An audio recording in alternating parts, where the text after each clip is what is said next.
नमस्कार दोस्तों।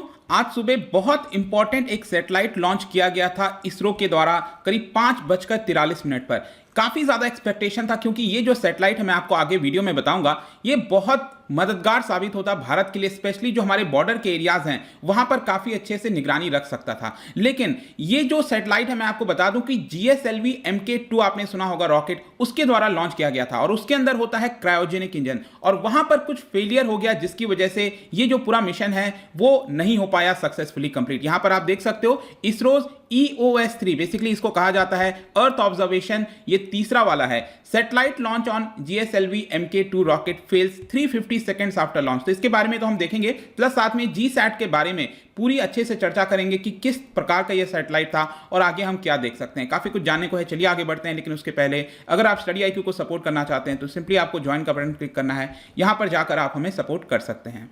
तो चलिए सबसे पहले देखते हैं एग्जैक्टली यहाँ पर हुआ क्या है। मैं आपको एक रॉकेट का भी थोड़ा सा व्यू दे देता हूँ। आपको पता होगा ज़्यादातर जो सैटेलाइट है वो इसरो के द्वारा PSLV रॉकेट से यहाँ पर लॉन्च किया जाता है, लेकिन PSLV में प्रॉब्लम क्या है कि इसमें जो पे लोड है वो बहुत ज़्यादा हम नहीं कर सकते। ये जो पर्टिकुलर सैटेलाइट है जिसकी हम बात कर रहे हैं GISAT-1, और इसको EOS-3 भी कहा जा रहा है। ध्यान रखना आगे से जितने भी नाम है, मतलब कि जो भी अर्थ ऑब्जर्वेशन वाले सैटेलाइट होंगे उसके लिए यहां पर एक कॉमन नाम दे दिया है, EOS-1, EOS-2, और ये वाला है आपका EOS-3। मतलब कि अर्थ के ऊपर जो भी ऑब्जर्वेशन किया जाता है जिस भी सैटेलाइट को, उसको EOS-3, 4, 5 इस तरह से बोला जाएगा। तो यहां पर क्या है कि ये थोड़ा सा हैवी सैटेलाइट था, मैं आपको आगे भी बता दूंगा इसके बारे में कितने वेट वगैरह थे, लेकिन इसको लॉन्च किया जाना था GSLV Mk2 में। और यहां पर अगर आप देखोगे जो इसके अंदर प्रोपल्शन सिस्टम होता है उसमें 3 स्टेजेस आपको देखने को मिलते हैं। एक होता है सॉलिड, दूसरा होता है लिक्विड, और जो तीसरा और आखिरी स्टेज होता है वो होता है क्रायोजेनिक।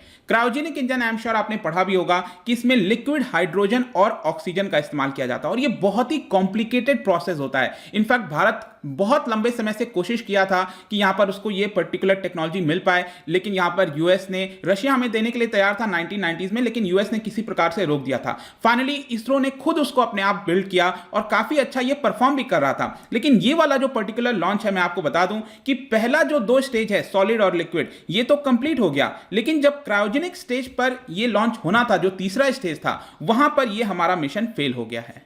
और बेसिकली बताया जा रहा है करीब 340 सेकंड्स के बाद, मतलब आप कह सकते हो 5 साढ़े 5 मिनट के बाद जो है, जब तीसरा वाला स्टेज लॉन्च हुआ था क्रायोजेनिक वाला, वहां पर ये अच्छे से परफॉर्म नहीं कर पाया। और इसके माध्यम से क्या किया जाता है, इस रॉकेट के माध्यम से जो सैटेलाइट होता है इसके अंदर, उस सैटेलाइट को जियो सिंक्रोनस ट्रांसफर ऑर्बिट में लॉन्च किया जाता है। मैं आपको आगे बताऊंगा भी इसके बारे में कि क्या है ये जियो सिंक्रोनस ट्रांसफर ऑर्बिट। लेकिन ओवरऑल आप कह सकते हो आगे चलकर जब ये कंफर्म हो गया न्यूज़ की अच्छे से परफॉर्म नहीं किया है, तो जो चेयरमैन है इसरो के डॉक्टर सिवान, उन्होंने यहां पर इसको कंफर्म किया। देखिए अभी के लिए कोई ऐसा रीजन नहीं बताया गया है, कहने का मतलब है कि जस्ट बोला गया है कि कुछ प्रॉब्लम आ गई, अब इसको लेकर कमिटी होगी, वो डिसाइड करेगी कि एग्जैक्टली हुआ क्या था, क्यों प्रॉब्लम आया। लेकिन अभी के लिए और कुछ भी बताया नहीं गया है, इसलिए मैं अपनी तरफ से भी कोई चीज ऐड नहीं कर सकता। लेकिन मैं आपको यह बता देता हूं कि जो क्रायोजेनिक वाला स्टेज था वो आपका स्टार्ट होना था 4 मिनट 56 सेकेंड्स के बाद, और ये करीब 18 मिनट तक परफॉर्म करना था क्रायोजेनिक वाला। लेकिन यहां पर क्या होता है, मैंने आपको बताया करीब 5 मिनट 40 सेकेंड के बाद यहां पर ये फेल हो गया, ग्लिच आ गया उसके अंदर। मतलब जब क्रायोजेनिक इंजन स्टार्ट हो गया था वहां से ये अपने एरिया को डाइवर्ट कर दिया, जहां पर जो पाथ पर ये जा रहा था वो अच्छे से नहीं जा पाया।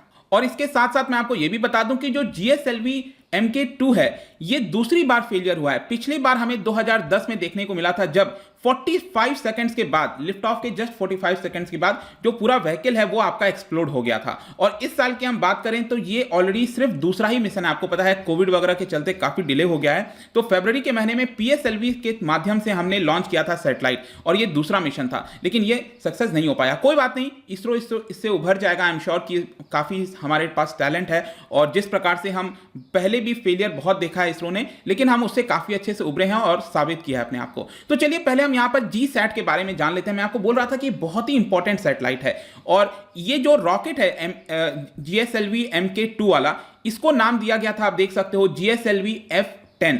इस रॉकेट के माध्यम से GSAT-1 जो है आपका लॉन्च किया जाना था, और कहां से, श्रीहरिकोटा। आपको पता है कि आंध्र प्रदेश में ये जो श्रीहरिकोटा आप देख रहे हो तमिलनाडु के बॉर्डर के पास, यहां से जो भी सैटेलाइट है वो लॉन्च किए जाते हैं।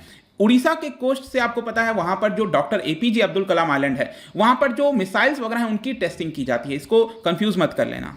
तो ये जो जी सैट सैटेलाइट की हम बात कर रहे हैं, GISAT-1, ठीक है, ये 2 टन का सैटेलाइट था, तो काफी हैवी सैटेलाइट था, ये आपको ध्यान रखना है। और इसके अंदर जो आपका शेप वगैरह बनाकर डाला गया था, बुलेट शेप का आपका बताया जा रहा है, ताकि इसके अंदर अच्छे से पेलोड आ सके। तो बेसिकली क्या है ना कि इस सैटेलाइट को मैंने आपको बोला कि GSLV Mk2 के माध्यम से हम क्या करते हैं, जियो सिंक्रोनस ट्रांसफर ऑर्बिट में प्लेस करते हैं। देखो ये अर्थ आप देख रहे हो ब्लू कलर का, आपको नीचे दिख रहा होगा। जियो सिंक्रोनस ट्रांसफर ऑर्बिट क्या होता है, ये वाला जो पहला वाला आप देख रहे हो ना, ये होता है। अब इससे हम क्या करते हैं, जब ये सैटेलाइट यहां पर लॉन्च हो जाता है, इसके माध्यम से हम इसको जियो स्टेशनरी ऑर्बिट पर लॉन्च कर देते हैं। आप समझो होगा क्या, अगर हम रॉकेट के माध्यम से डायरेक्टली जियो स्टेशनरी पर जाएंगे, जियो स्टेशनरी क्या है, धरती से करीब 36,000 किलोमीटर की ऊंचाई पर, इसको जियो स्टेशनरी ऑर्बिट कहते हैं। और ये किस तरह मदद करता है, ये डायरेक्टली अगर आप देखोगे तो ऑब्जर्व कर रहा होता है धरती को। जैसे कि अगर आप यहां पर खड़े हो तो आपको लगेगा कि सैटेलाइट आपके साथ साथ, मतलब ये हिलता नहीं है, एकदम प्लेस हो जाएगा, जैसे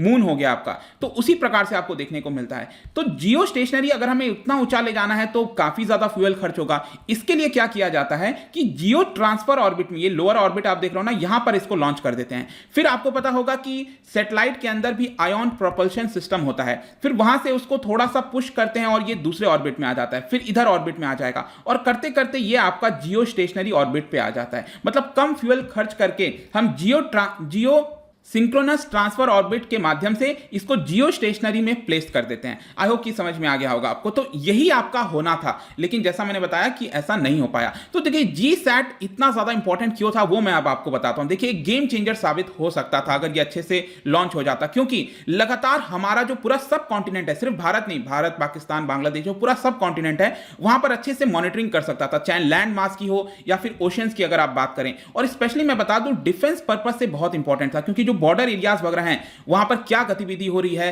क्या चल रहा है, हर एक चीज हम बहुत ही अच्छे से देख सकते थे। और इसके अलावा भी आप देखिए तो नेचुरल डिजास्टर हो गया, कोई भी सेक्टर आप ले लो, agriculture, forestry, mineralogy, cloud properties, glaciers, snow, सारे सेक्टर्स में आपको इसका प्रयोग देखने को मिलेगा, क्योंकि इसके अंदर जो कैमरा फिटेड है आप देख सकते हो, it is carrying multi spectral hyper spectral camera. तो ये चीज आपको ध्यान रखना है कि ये जो सैटेलाइट है जो अर्थ को ऑब्जर्व करता, ये ऑप्टिकल इंस्ट्रूमेंट के माध्यम से करता है। मैं इसके ऊपर इतना फोकस इसलिए कर रहा हूं क्योंकि पिछले साल अगर आपको याद होगा जो पहला वाला था EOS-01 अर्थ ऑब्जर्वेशन सैटेलाइट, ये भी आपका अर्थ को ऑब्जर्व करता था, लेकिन यहां पर जो टेक्नोलॉजी लगी थी इसको कहा जाता है सिंथेटिक अपर्चर रडार। मतलब कि उस सैटेलाइट के अंदर रडार के माध्यम से ये जो टोपोग्राफी है वो बहुत हाई इमेज की हमें मिल जाती थी, लेकिन वो रडार के माध्यम से था। अब उसमें होता क्या था कि अगर कोई क्लाउड वगैरह होगा, कुछ भी होगा, तो कोई प्रॉब्लम नहीं होगा, वो रडार के माध्यम से हमारी धरती को अच्छे से टोपोग्राफी उसकी अच्छे से ले सकता है, जैसा कि आप यहां पर देख रहे हो। लेकिन ये वाला जो GSAT-1 है, इसमें एक प्रॉब्लम यह है क्योंकि ये ऑप्टिकल इंस्ट्रूमेंट है, मतलब कैमरा है इसके अंदर, ये अच्छे से ऑब्जर्व करता है और हमें जानकारी देता है। तो क्लाउड अगर रहेगा तो उस केस में ये सैटेलाइट अच्छे से काम नहीं कर पाता। तो ये इसका थोड़ा सा ड्रॉबैक था, लेकिन अदरवाइज अगर आप देखो तो ये बहुत ही बेहतरीन, हर तरफ से हमें लगातार निगरानी रख सकता था। साथ ही साथ एक दिन के अंदर बताया जाता है कि 4 से 5 बार पूरे देश का जो इमेज है वो ये ले पाता था। तो डेफिनेटली जैसा कि आप देख सकते हो इससे भारत को काफी मदद होती, लेकिन खैर कोई बात नहीं। यहां पर अगर हम इस लॉन्च की बात करें, वैसे मैं आपको बता दूं कि इसमें पहले से ही कुछ ना कुछ आपको प्रॉब्लम देखने को मिलेगी। सबसे पहले ये वाला जो सैटेलाइट है वो लॉन्च होना था पिछले साल 2020 में 5 मार्च, जब लॉकडाउन लगा था जस्ट पहले। तो यहां पर कुछ डिले हो गया, ग्लिचेस आ गए, टेक्निकल ग्लिचेस, उसके बाद वापस से कोविड हो गया, आपका लॉकडाउन लग गया और यहां पर डिले होता गया, लगातार डिले होता गया। इसके बाद मार्च के महीने में भी इस साल लॉन्च होना था, फिर डिले हो गया, माइनर कुछ इश्यूज आ गए। कहने का मतलब इसमें लगातार डिले होते गए थे और फाइनली यहां पर जब लॉन्च किया गया तो उतने अच्छे से सक्सेस नहीं हो पाया है। कंक्लूजन में हम देखिए क्या कह सकते हैं, ऑलरेडी भारत के पास अगर आप देखो तो बहुत सारे रिमोट सेंसिंग सैटेलाइट आपको देखने को मिलेंगे, जिसके माध्यम से हम अभी भी बहुत सारे डेटा कलेक्ट कर सकते हैं, एग्रीकल्चर हो, वाटर रिसोर्सेज हो। लेकिन डेफिनेट सी बात है कि इसके लॉन्च होने से भारत को एक बहुत ही मजबूत यहां पर ताकत मिल सकता था। कोई बात नहीं, आई एम श्योर कि जैसा मैंने आपको पहले भी बताया कि जो इसरो है वो इससे उभरेगा और एक बहुत ही अच्छा शानदार नेक्स्ट लॉन्च करेगा, ताकि हम यहां पर इस सैटेलाइट को वापस से प्लेस कर सकें जो है स्पेस में। तो ये पूरा वीडियो था दोस्तों। जाने से पहले एक इंटरेस्टिंग क्वेश्चन आपके लिए, क्या आप बता सकते हो कि जो सैटेलाइट का ऑर्बिट है अगर हम उसको इंक्रीज कर दें, जैसे धरती है और यहां पर सैटेलाइट घूम रहा है, और इस सैटेलाइट के ऑर्बिट को हम थोड़ा और ऊपर कर दें, इंक्रीज कर दें हाइट उसकी वजह से इसका जो इसका जो आपका स्पीड है सैटेलाइट का वो क्या होगा, क्या वो बढ़ेगा, घटेगा, सेम होगा या फिर कुछ भी हो सकता है। इसका जो राइट आंसर है आपको बताना है। जैसा कि आपको पता होगा मेरे इंस्टाग्राम पर तो आपको मिल ही जाएगा, वहां पर अगर आप नहीं हो कोई बात नहीं, टेलीग्राम से भी ले सकते हैं इसका सही उत्तर। मैं कई सारे एमसीक्यूज यहां पर डालता रहता हूं स्टोरीज के फॉर्म में, आप जाकर प्ले कर सकते हो। बाकी अगर आपको इसका पीडीएफ चाहिए तो टेलीग्राम पर आ सकते हैं, अलग अलग सोशल मीडिया पर भी आप यहां पर मुझसे जुड़ सकते हैं। और अगर आप यूपीएससी की तैयारी कर रहे हैं तो यहाँ पर आप हमारे ऐप को भी डाउनलोड कर पाएंगे। आई होप कि ये वीडियो आपको पसंद आया होगा। मिलता हूँ आपसे next time. Till then, thank you very much, see you soon.